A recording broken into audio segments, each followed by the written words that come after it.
pamangkin! Swerte mo, Tol!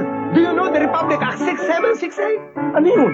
Ito ang Balikbayan Plus program ng Department of Tourism for Balikbayans and overseas Filipino workers. Ako yun na! And you have plentiful benefits. Visa-free entry to the Philippines. Welcome home. No travel tax paglabas mo ng Pilipinas. Very good. And you have a special incentive package. Tama!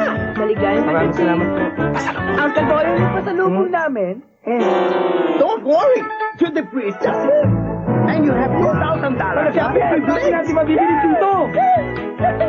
VIP talaga ako sa Balikbayan Plus program. Of course! Pati kami, VIP rin. Let's go! Yeah!